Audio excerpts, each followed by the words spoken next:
शिशुबोध श्रेणी भाई भौणी माने आज आम गुरुभक्ति विषय सुंदर गपटे शुणा। मु सुजाता गुरुमा तुम मन को आज उपमन्यु गपटी कहूँ। मन दे शुण।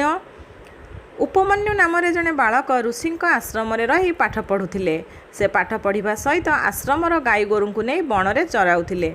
दिने गुरुजी पचारे तुमे सकाळु बण को जाई संज को फेरुछ, बण भितर खाऊछ कौन? उपमन्यु कहले गुरुजी बण पाख गाँव भिक मागी जहाँ पाउछि ताकू खाई रहुछि। गुरुजी कहले मोते न पचारि भिक मागिबा ठीक होई नहीं।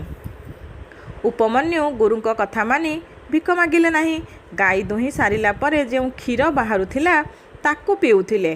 गुरुजी कहले क्षीर बाछुरी मानकर तुमे पीबा ठीक नुहे। उपमन्यु कौन करिवे? भोक सही न पारी बाछुरी मानक मुहरे लागिथिबा फेण चाटी खाइले। गुरुजी यह जानीपारी कहले तुमे मोते न पचारि किछि खाइब नहीं। उपमन्यु गुरुंक कथा मानी भोक उपास रहिले। 3-4 दिन उपास रहिला परे से भोक विकल किछि अरखपत्र खाइदेले। अरखपत्र विषाक्त होइथिबारु तांकर आखि को किछि देखागला नहीं। से बाटरे आसु आसु गोटे कूଅ भितरे पड़गले।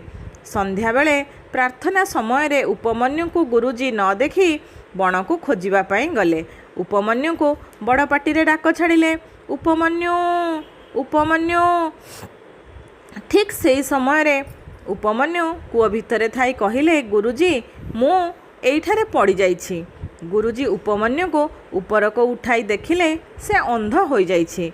से वैद्यराज अश्विनी कुमार को डकाइले।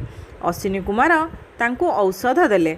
उपमन्यु कहले गुरु को न पचारि मु किछि खाइबे नहीं। गुरुजी बहुत खुशी हेले। उपमन्यु को औषध खुआई देले। उपमन्यु को आखि भल होइगला। से तांकर दृष्टिशक्ति फेरी पाइले।